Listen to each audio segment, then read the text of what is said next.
much joy. My love, love, so much. I'll hold you with my arms. I'll hold you close. Thanks for much. My bad baby. I'll rock you sweet.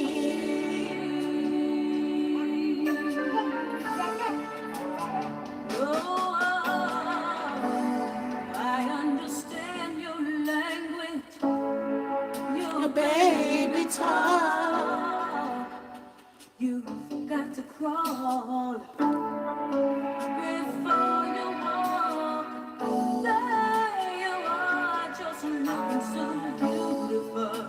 And all the while, you're wrapped in blankets. You are my love child.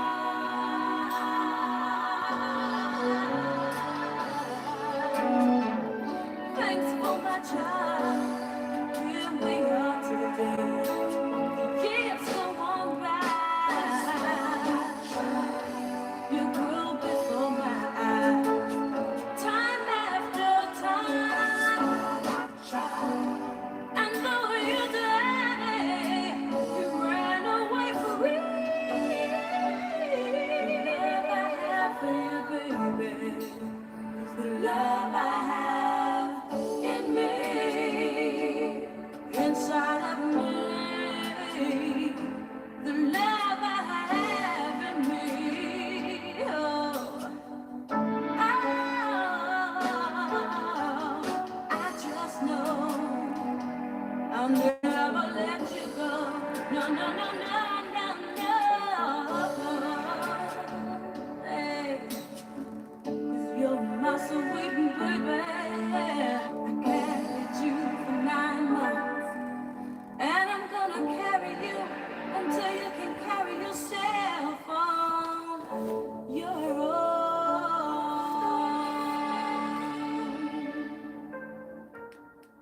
I love you, sweetheart. This song so much remind me of India. That's why I have her picture here. She was looking so forward to bringing that bundle of joy into the world. And I want to dedicate this one to her mother and to her son,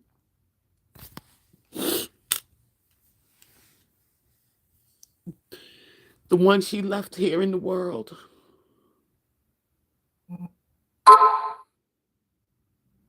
My heart goes out to her mother and to the son she left behind.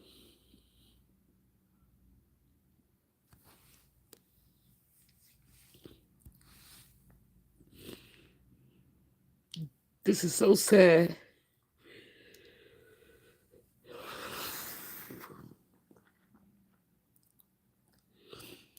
God put this on my heart today to speak on this about enough is enough. Protect our women and protect the womb.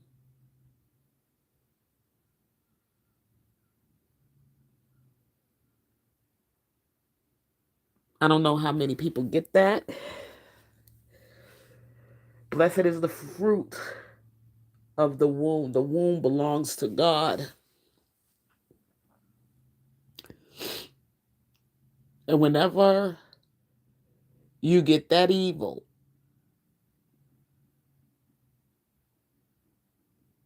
that you will end the life of a mother with her child in her womb, you offended God. You deserve no kind of mercy whatsoever. The womb belongs to God.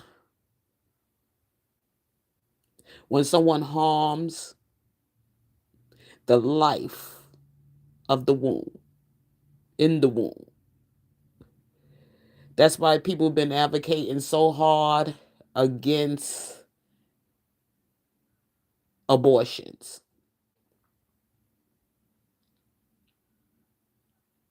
and also against what the Democrat pushes. Everybody going so mad at President Trump and all of this other stuff, and even getting the Pope into it. That's because that's where their heart is. Wickedness. They more concerned about profits than they are about people. And that's why people like Trump is in office. He cares about people.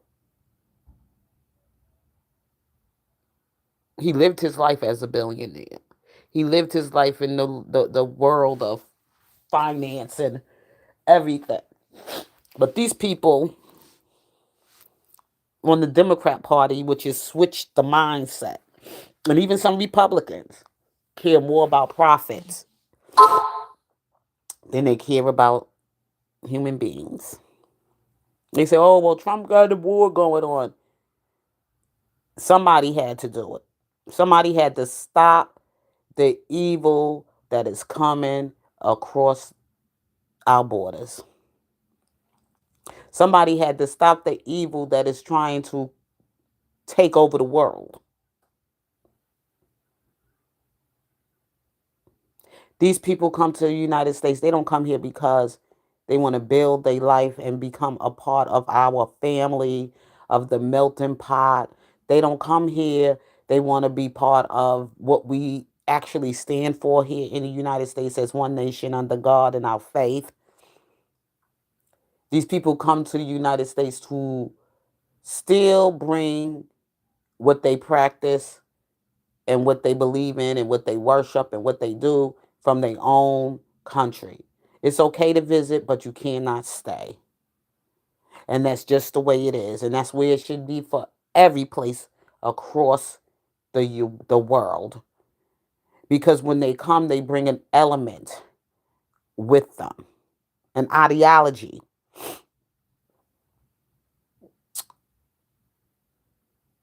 along with them. And then that ideology creeps into the fabric of this nation.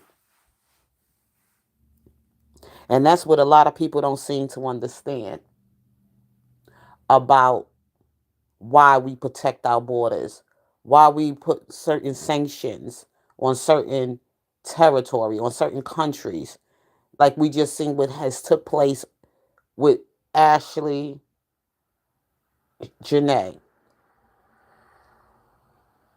This could have been more. She would have probably still been here with us if she did digged a little deep, went a little further than what the glamour and the glitter was that was dangling in her eyes. Has nothing to do with the fact that he was a white man. Let's clear that up.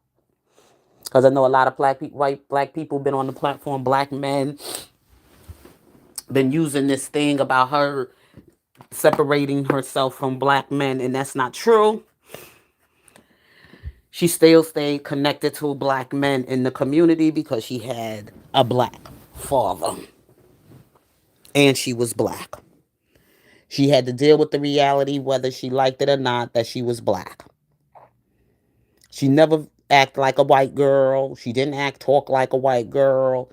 I went through some of her videos. I heard how she spoke, and she spoke like a girl from Jersey, from the streets. She had street smarts, and she also knew how to carry herself with purpose, with dignity, with respect, and with worth.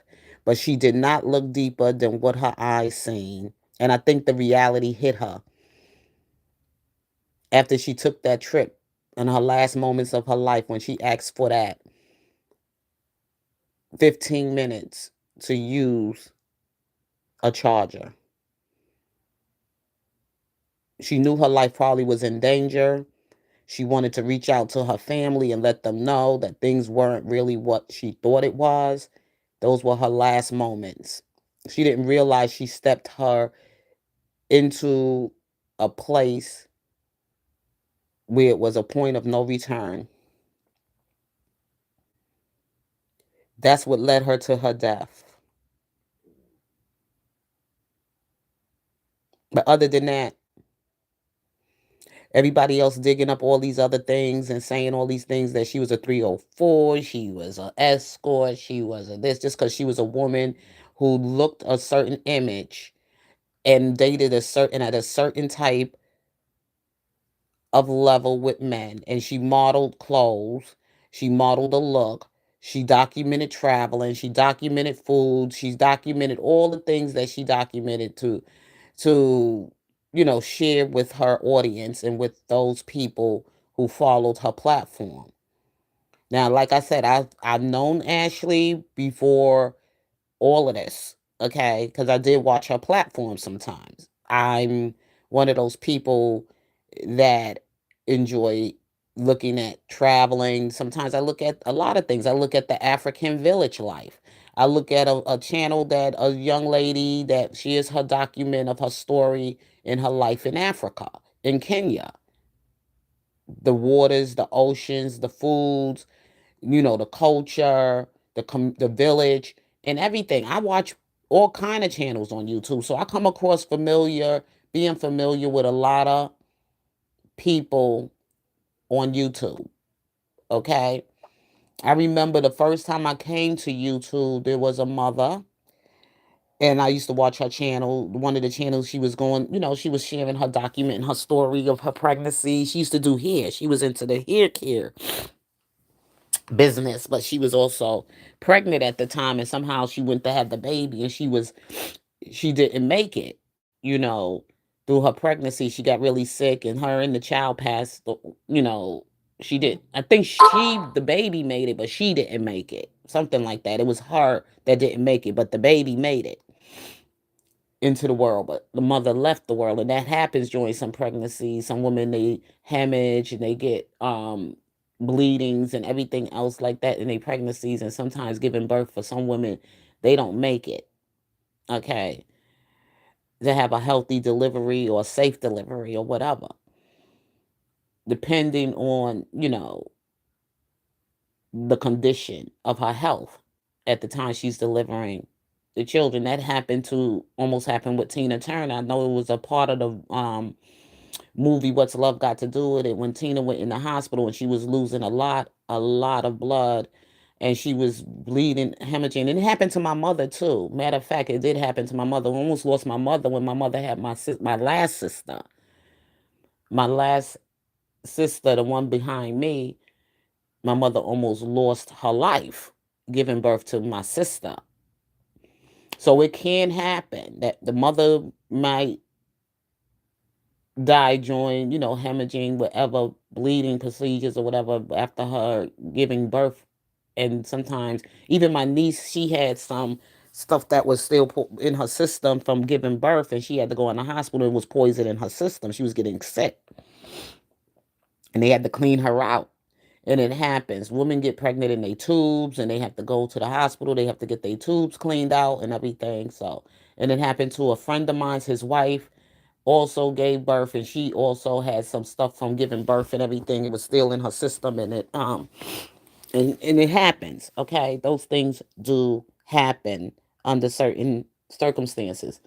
But what I'm saying here is that, back to the story about Ashley, what I was saying was that when Ashley, she wasn't that type of girl. She just shared glamour, beauty, traveling, and all of those other things that was, wonderful about her, that she liked to explore with herself. So when they talk about all of this divesting and everything, divesting has nothing to do with you separating yourself from being with black men. Divesting could be your investments you making, or things that are risky, or things that are toxic, or whatever. Divesting can be spiritually or whatever. It doesn't have to necessarily mean anything to do with your race or anything to do with the kind of specific.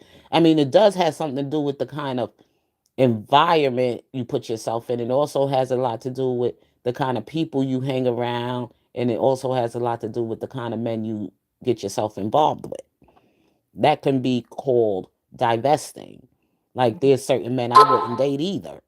And just by the behavior of some of these men that I saw on YouTube and on platforms, and they language and the way they talk bad about women and the hardness of their heart, and they conversations are always wrapped around the black woman with a white man, and all of the years that black women really never dated outside. We This is new to a lot of black women, because black women always stay mostly faithful to black men. And I guess this is new to them to see black women now starting to date outside of black men. So it's kind of making them frightened, because the black woman has always been the most only one who stood strongly and fought the hardest battles behind the black man. And this is what they're losing their battle with, because they now seeing that black women are now tired. We need to rest. We need to, get ourselves together. We just so worn out. We doing everything. And the soft life comes because now you don't want the hard life anymore. You don't want to get yourself in the battles anymore, or with, division and the craziness. Like, look at the leadership we have today. It's not good. We got the Al Sharptons, and all they do is race bait all the time. It's just too much. Everything ain't always just the white man, and that's what we've been telling a lot of them. They make this excuse of the white man. We tired of you. Every time you want to blame somebody else for all the problems you having, and it's not always true. That's not always the truth. And black women are just tired. They looking for something different. They looking for something to take them away from all the noise and all the drama. Every time you turn around, oh, another black man was, but they was out there selling drugs, doing the wrong thing, being disrespectful to you or whatever, and locking you up. And can't get a job, gave you a couple of kids, don't want to work, don't even want to start off with something, at least try to build with you in life. They want that fast life. They want that fast money. They want to run the street. They know what's up against them, but they still going for it. And then they want to get mad at you. They want to slap you around. They want to dump all their pain on you. And you're just getting tired of hearing the complaining, the noise, the drama, and getting in their battles with them or whatever, or even taking the front line of their battles. Is wearing the black woman out. Now she's looking for a place of peace, a place where she can go and just get away from all the noise, because everything that's attacking you in the world has nothing to do with the fact that you didn't have a father. You give you an excuse that you could, for bad behavior, for disrespect, and whatever it is. Why can't you just try to be the father that you didn't know? As simple as that. Why don't you try to treat that woman the way your father could not treat your mother? Turn your negativity into something that's great. That doesn't give you an excuse to go around and mistreat women, disrespect women, beat on women, or eat off of women, or stay in your mama's house until you are 30 years old man. It's sickening. I'm tired of it. And it's not just the problem that it's black women, it's white women too. But we got to deal with ourselves first. And black women are now stepping out, and they starting to look at other options. And this is new to some of them, so they feel like, oh, black women now, she don't want that. I don't feel so. No, because you wasn't protecting us anyway, because if you was, we wouldn't have to go on the other side of the street to be with something other. Not that we don't love you, but sometimes just to get away from you so you can see yourself. You don't want to cut your hair. You got all these tats going on your body. Well, some of the women are doing it too. But it's just the masculine energy that you cause some black woman to take on. Some of us don't want to raise our voice every time we see you, and we got to be like calling you a name or going through all of that back and forth harming each other with words and craziness. We sometimes just want to have a good conversation, a healthy conversation, something that we both can build on a better understanding with each other. Don't want to go through all of that. And for this little young lady here, this 26 years old mother, the reason I played that song, Thanks for My Child, is to dedicate this video. And I do this because I know she left one behind, a son. She left a son behind. It was her 6 year old. So he's 6, 7. He should be around, this happened like 3 years ago. So he should at least be at least 9 years old right now.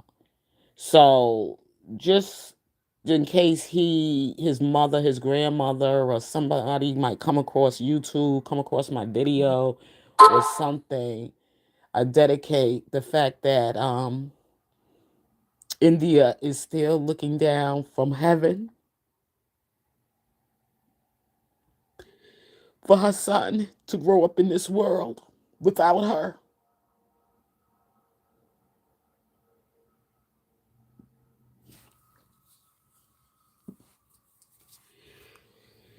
And that his life won't be like any of these men that she dated or any of these men that harmed women, that hurt women.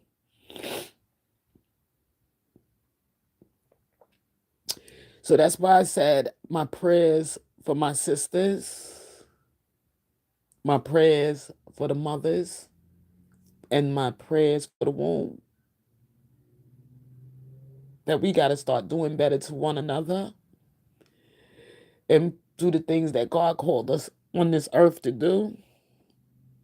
How we supposed to be fruitful and how we are supposed to multiply, and we not supposed to be violent and evil and wicked towards one another. And if you feel the conversation is something that bothers you in some kind of way, then I think you need to just leave it alone. But don't fuel hate, because not everybody out there is working with a good conscience and a good mind.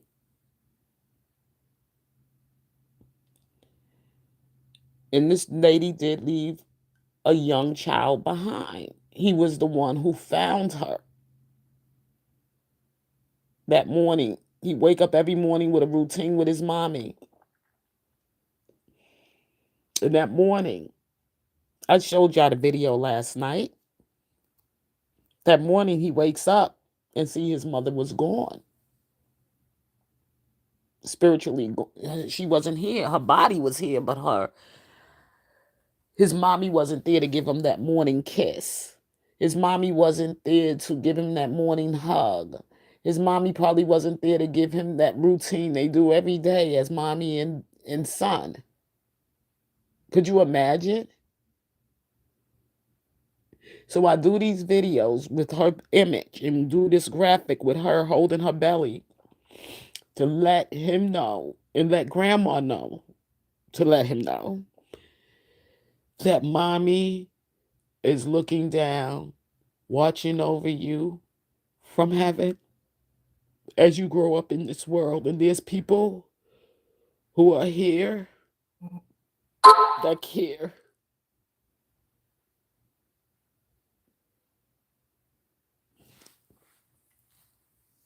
And that goes to all the mothers out there that left children behind. I'm going to do more, but right now her story has really touched me.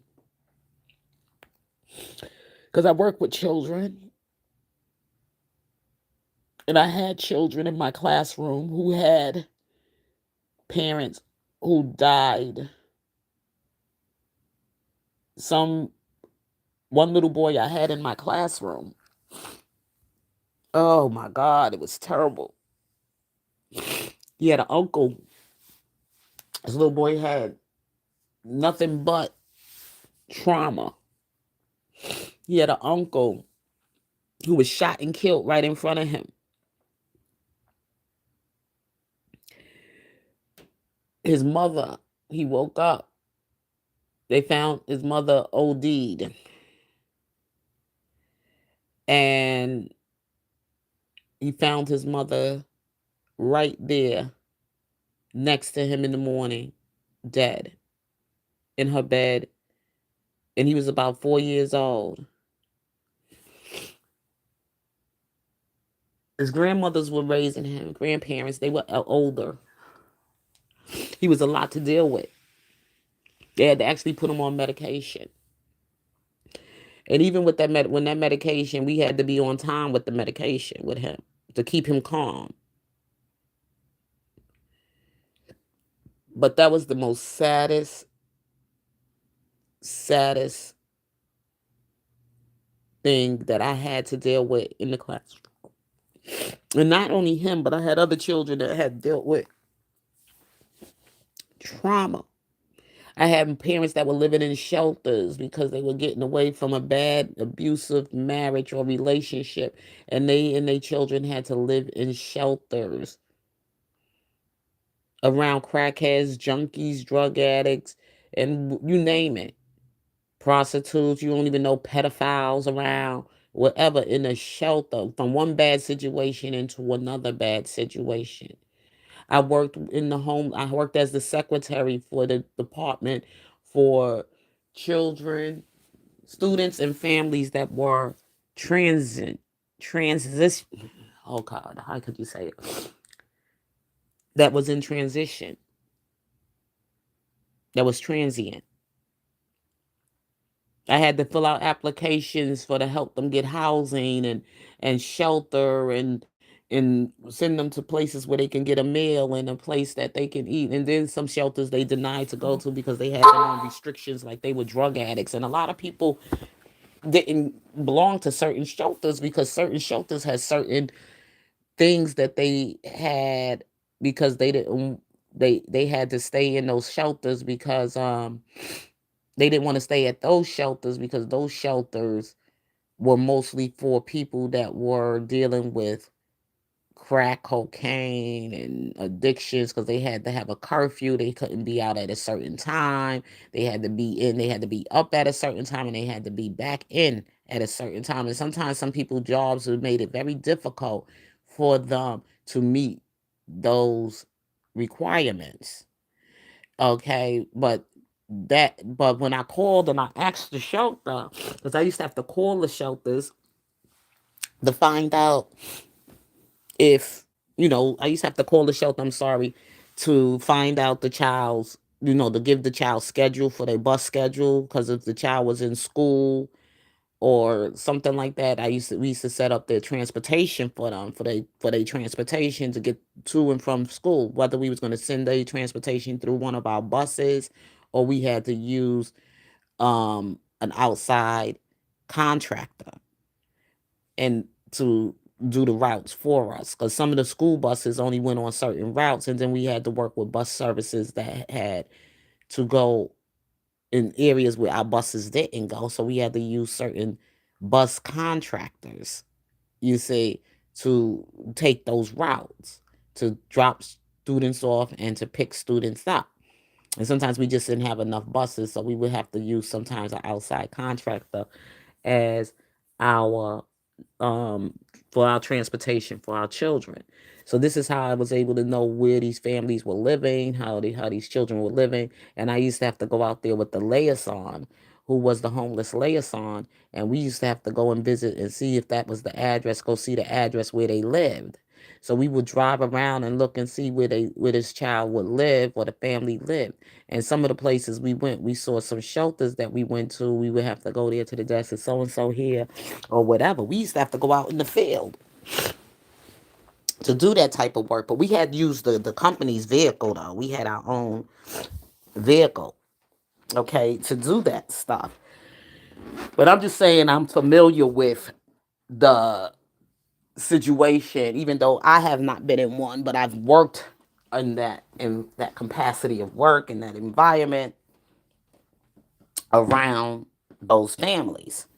So people like India And a lot of these women that have children that left behind that was lost in violence, domestic violence, or whatever, they do be trying to escape. Some even have to move out of state just to get away, just to get help and start their life over.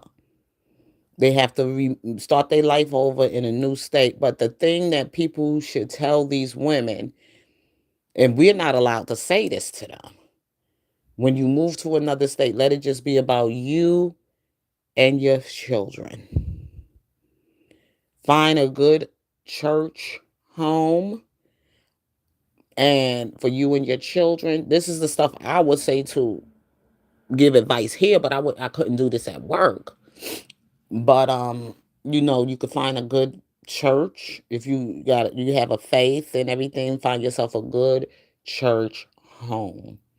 Don't just take any kind of church. Try not to stay in those so-called mega churches because I don't think they good at spiritually leading in a family. You need to find one of those nice old school family churches if they still exist because everybody wants they they want their people, they want to grow, but that's not growing when you're not having children coming into your church and you're not building families into your church.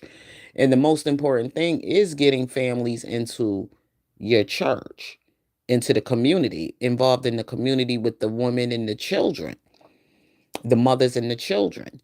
That's what the church is supposed to be there for. It's supposed to be the staple of the community, supposed to be there to actually do that for the families and for the children. And good mothers in the church is supposed to have good mothers in the church to watch over the young women in the church and the children and everything else. And if the men in the church are trying to get hit on the women and stuff, to protect them, because not everybody that go to church is saved.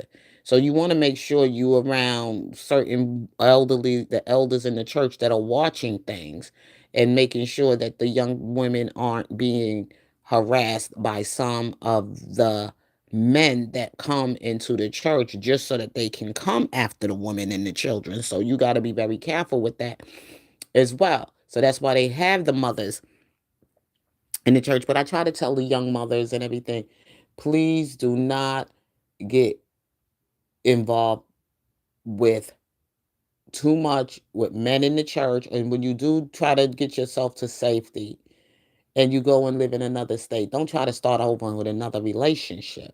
And that's what a lot of women go wrong.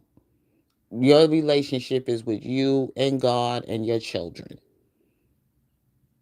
Keep your mind on Jesus. Keep yourself fixed on Jesus. Plan your life around your family, around your children. As a single parent, you got your family to be around you, to come around. If you can have that type of family, or you part of, like I said, if you have to move to another state and just so you can get a new start with your life, try to stay out of relationships around your children. If you're going to be in relationships or whatever like that, stay in by yourself. The other stuff isn't everything. God will help you help yourself, not to think like that. Okay? You'd be surprised how long you can go with your mind not fixed on having any relationship with anybody but your children.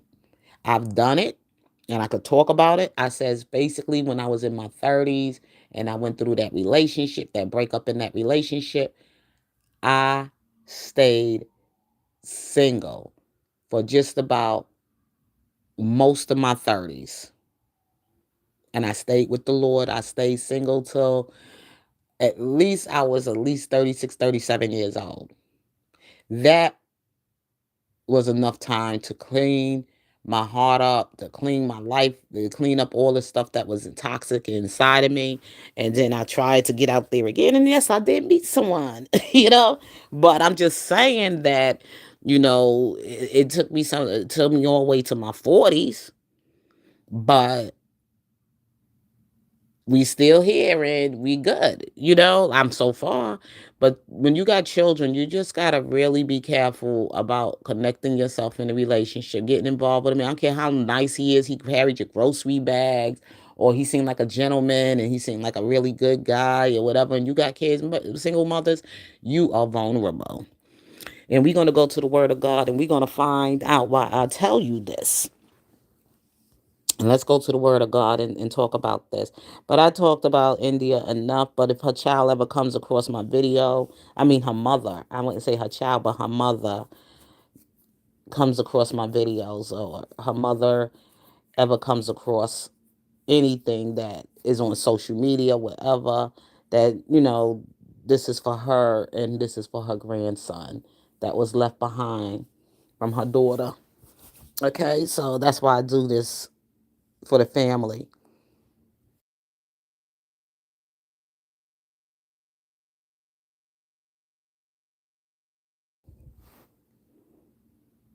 Scriptures caution against what they call silly or foolish behavior in women, emphasizing discretion and wisdom. Verses like 2 Timothy chapter 3 verse 6 and Proverbs chapter 11 verse.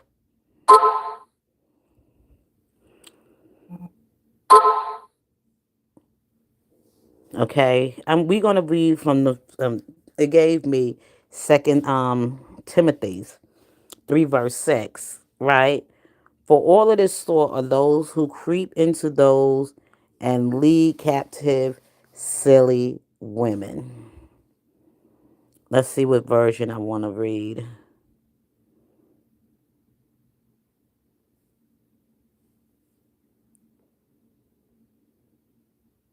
Second Timothy 3 and 6. You could go to King James Version, or we could go to the New International. The King James International Version. Let's see. Do they have it here?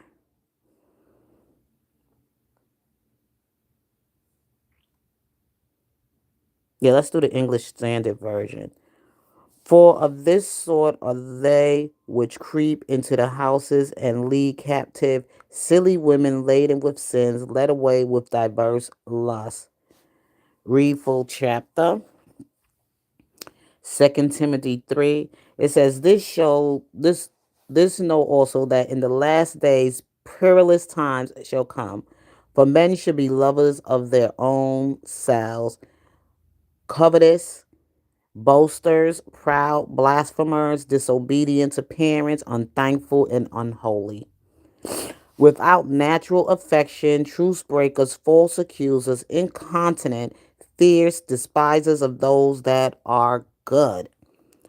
Traitors, heady, high minded, lovers of pleasures more than lovers of God. Having a form of godliness, but denying the power thereof, from such turn away. For of this sort are they which creep into houses and lead captive silly women laden with sins, led away with diverse lusts, ever learning and near able to come to the knowledge of the truth. Now, as Jannes and Jambres withstood Moses, so do these also resist the truth, men of corrupt minds, reprobate concerning the faith.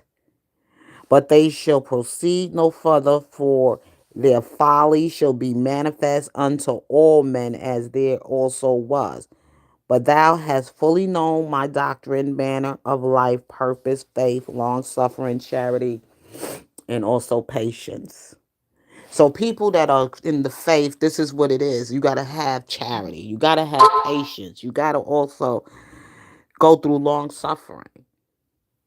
Because doing the work of God is not an easy job when you call by God. Your heart got to be God led. And in being God led, sometimes you're not going to get the best people to like. You ain't going to get everybody to like you.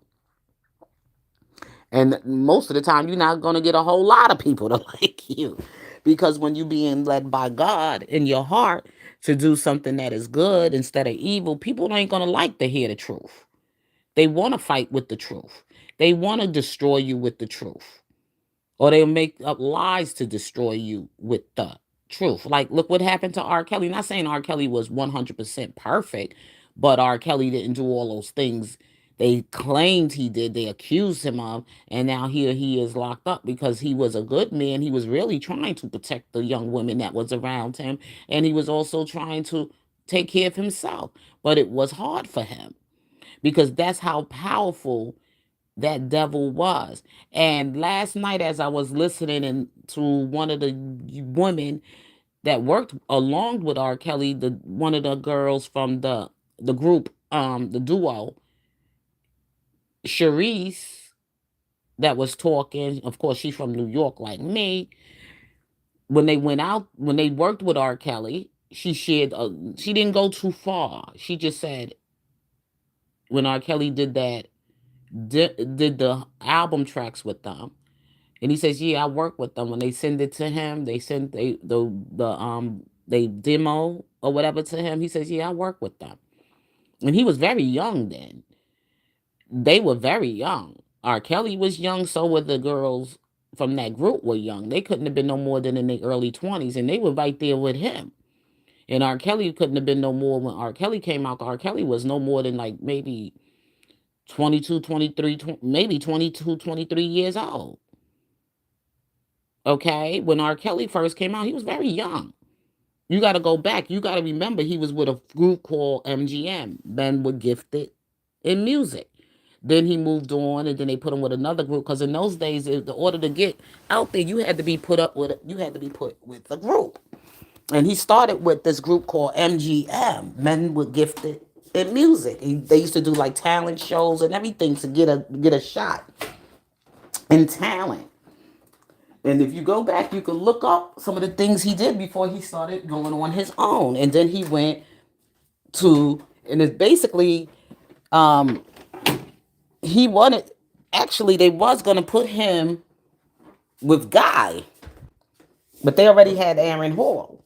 And if he would have came with Guy, they forget about it. That's when the beef with the Aaron Hall thing came out because remember it was the bald head and the dark shades, and that's how Guy was. Guy was like that. Teddy Riley, all of them, that group, the New Jack Swing, and R. Kelly was with like that New Jack Swing first. Then after he came from that new, like he did that sort of vibe. You got that vibe. That was one of the very first songs he basically that was hot in the club was vibe, and then there was the Teddy Riley. They came out with they stuff, and it sounded like R. Kelly stuff too. And then R. Kelly came down with the slow jams. Then he said, "Hey, Mr. DJ." See, his stuff didn't start getting really freaky until he did Bump and Grind. And before he did, and he didn't even do 12, and 12 play came afterwards. You see what I'm saying? Because when he first came out, it was R. And it was then born in the 90s, what he did, his first group with public announcement. So what Charisse was saying is before she was with R. Kelly when he was just coming up and he was just new because they was all coming up together. And these were the girl groups, Sparkle, and it was Sparkle, one of his proteges at the time, and it was also those two girls, Charisse and Cassandra. They became another side of R. Kelly, of his women.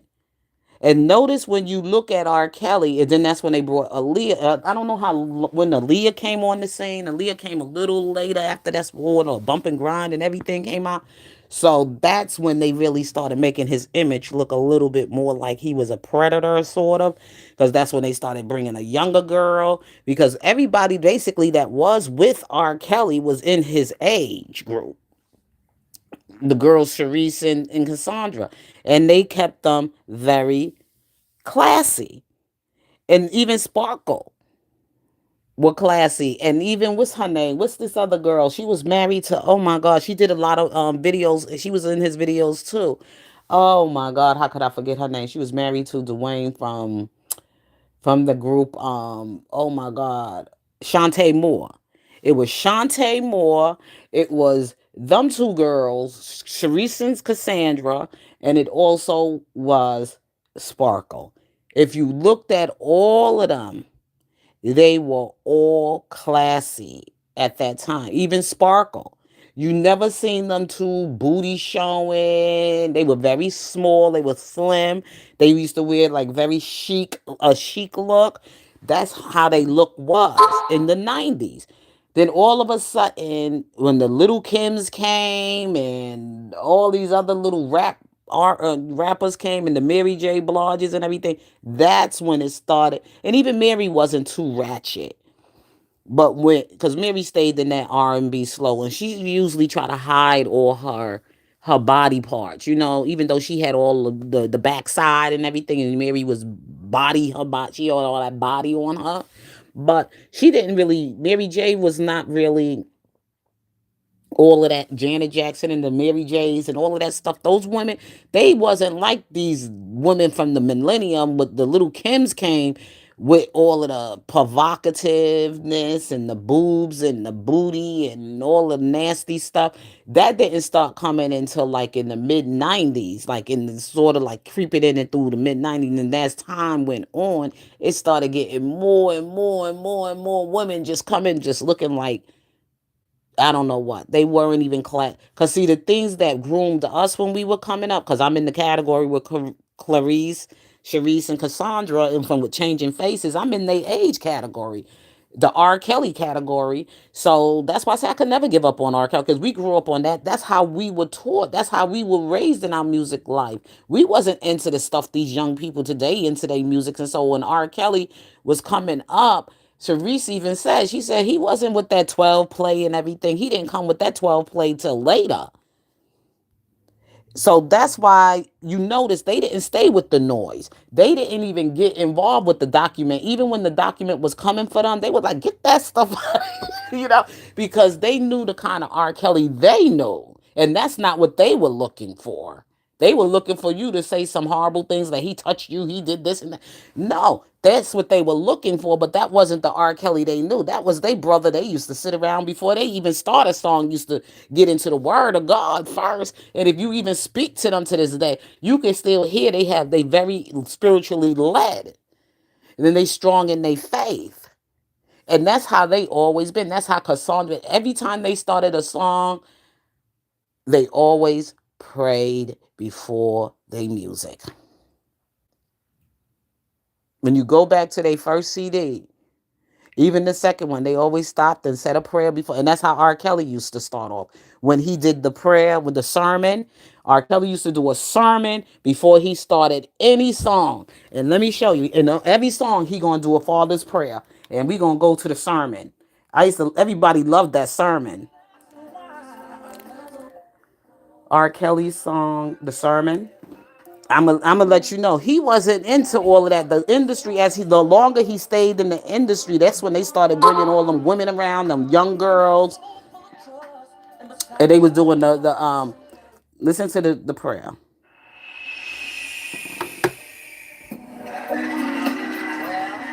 This is when he first came out by himself. When he did the R. Kelly, that's when he broke away from the group, and then he came to R. Before I start, I just wanna get a few things off my chest. Yes, take your time, bro. Now being the business that I am in, looks like everything I do, everywhere I go, and everything I see seems to be through some kind of magnifying glass. Yeah. Can I talk about trouble? While you're looking, I suggest you take a good look. And I hope you find just what it is you're looking for. Yeah. Just like that song says, oh. Ain't nobody's business what I do. I gotta get out of here. I remember when I was trying to be somebody, but I just didn't know nobody. No, nobody. Yeah. I said, now, can I say it again? Gonna say it again. Now, ever since God has blessed me, yeah, it seems that everything is going a little bit different. Yeah, folks say it's going to have things to change sometimes. Why even the statue never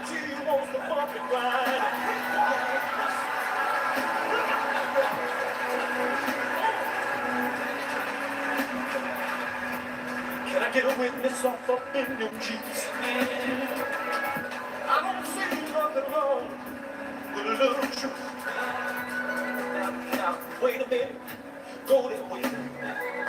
See, the good book says that the truth is the light.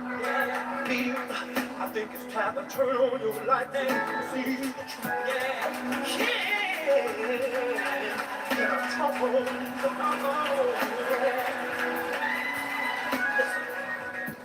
You don't know where you don't know where I'm going. You don't know what and I get a witness. So before you go try to pass judgment on yourself, worry about yourself, and when yourself, you're when yourself is gone, yourself has been with that way. You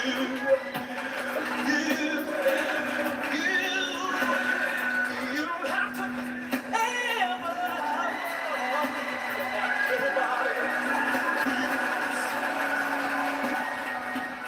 yeah, what you just heard wasn't no joke.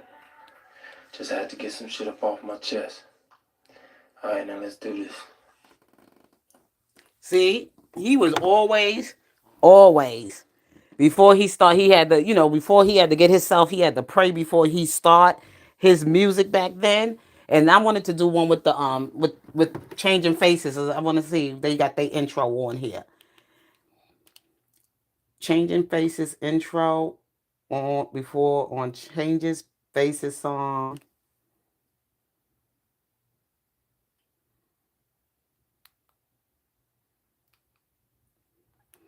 They used to do the same thing. They used to start off. They used to start off with a prayer too.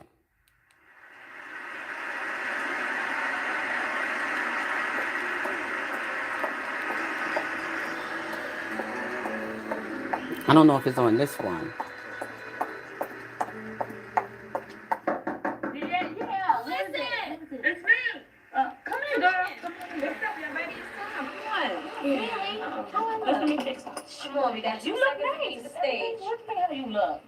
All right, I just want to change this color. No, you look fine. You look fine. Come on. All right, well, let me just take this picture. This one, I just want the girl.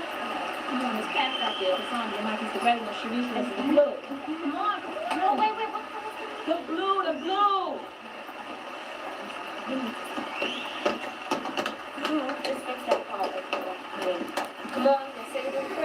You see, they used to start a little prayer, remember?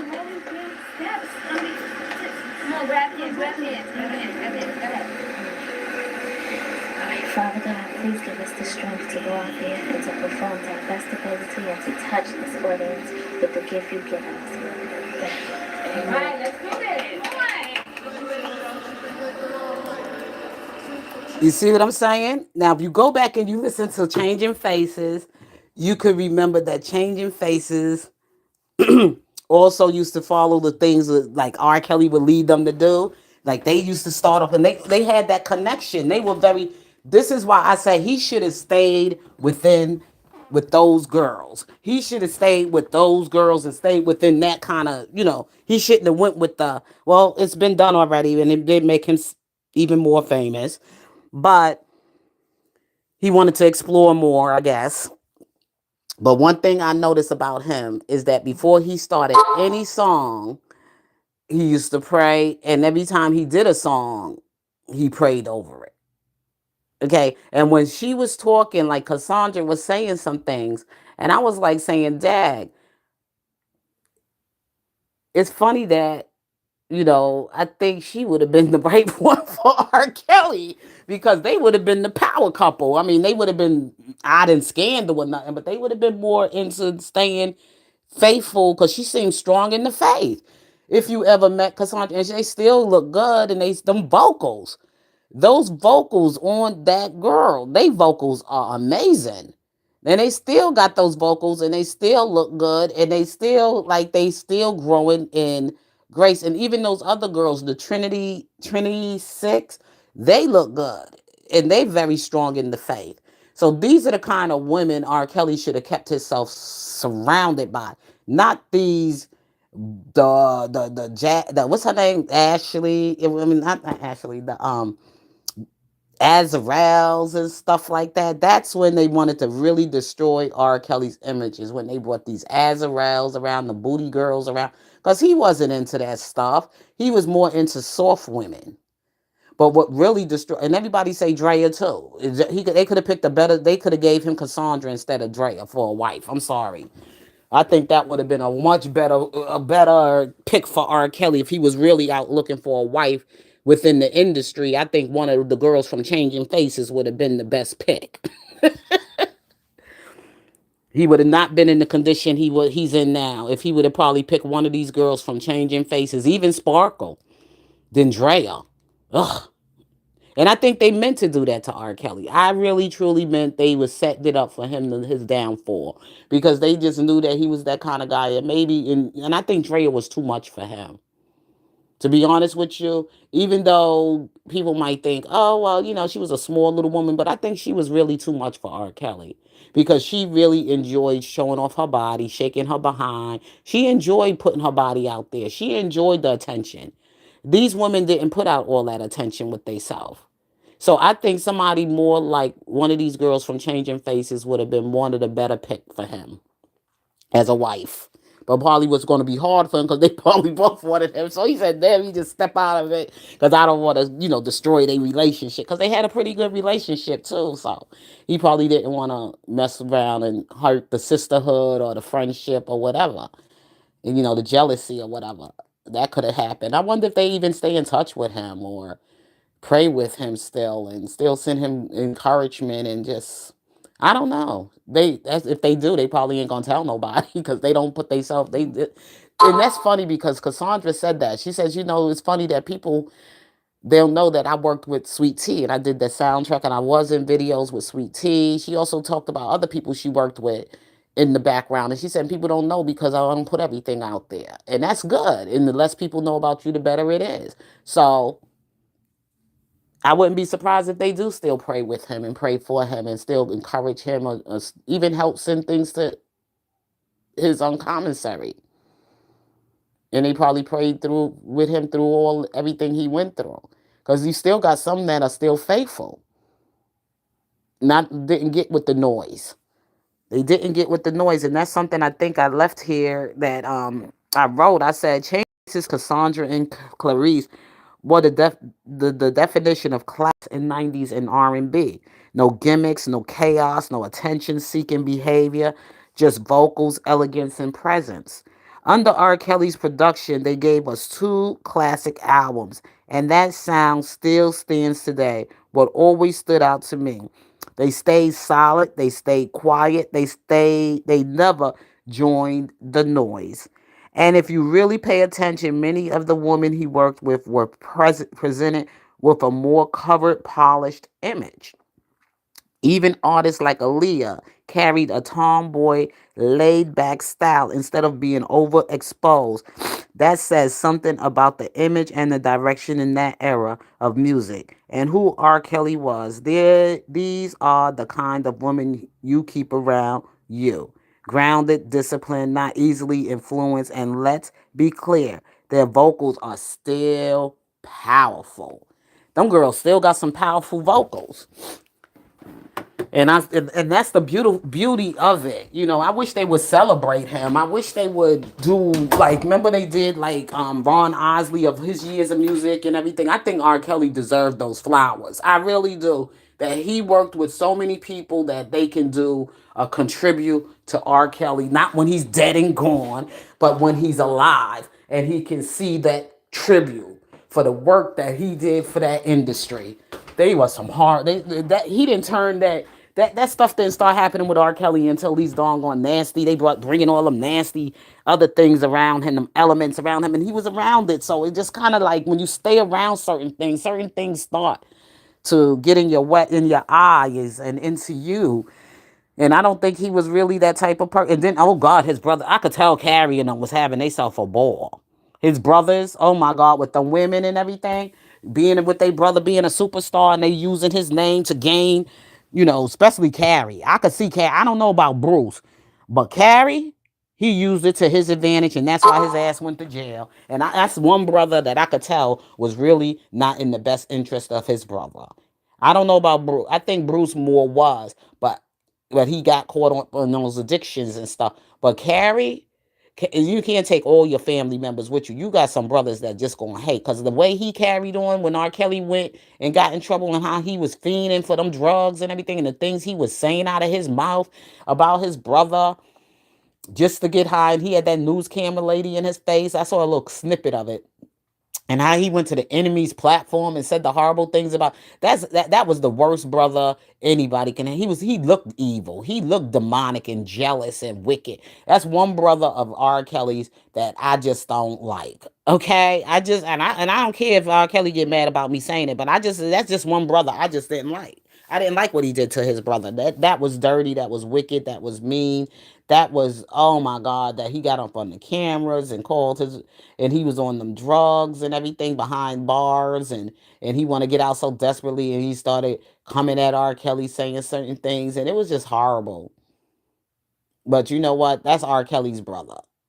Okay, that's R. Kelly's brother. So anyway, he probably still love his brother no matter what. But anyway, because I guess he felt R. Kelly got more attention from the mother than he did. It happens. Me and my sister, we go at it all the time.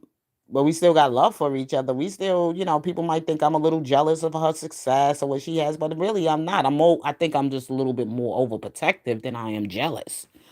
So anyway, y'all, God bless you. I got to get out of here because I have to go and run and start my dinner, but I'll be back later. But I just wanted to just share with you over that song, but I'm going to play it again since I see some of you here so you can hear it. I just did this song on the sake of this mother, and I think I shared it with you that I wanted to do it to, for on the sake of the lady who lost her life. Okay, on the young lady who lost her life tragically, her and her unborn child, India. I just thought about her, and I just thought about her son that found her and how her mother has to raise her son. And I think she was her mother's only child, too. Or she had a sister. I don't know if she had a sister, but I'm going to find out more. So I'm just going to try to play that song again for y'all, and then I'm out of here, okay?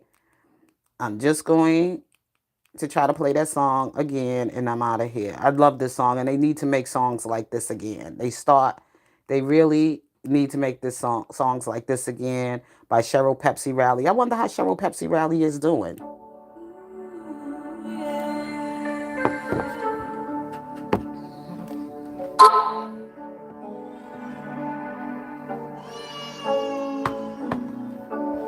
You came into my life.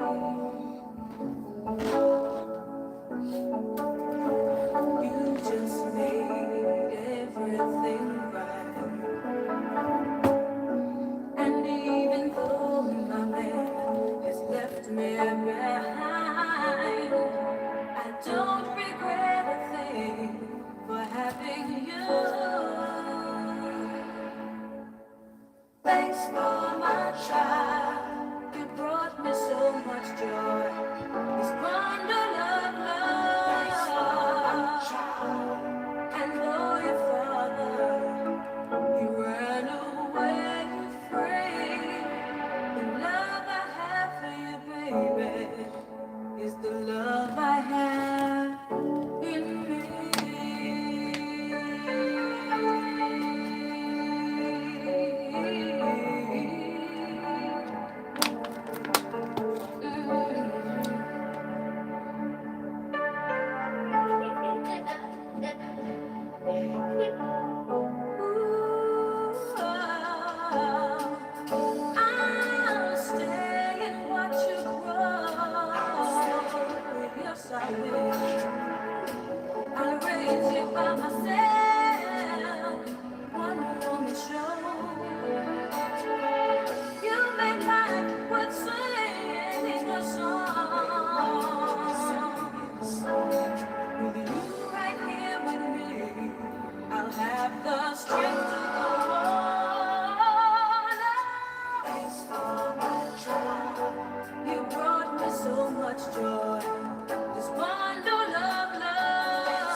Hey, 'cause you're my sweet baby. I carried you for 9 months, and I'm gonna carry you until you can carry yourself on your own.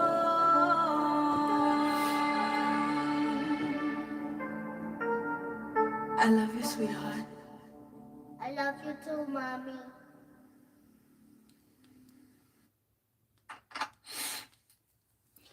And with that being said, I love you all.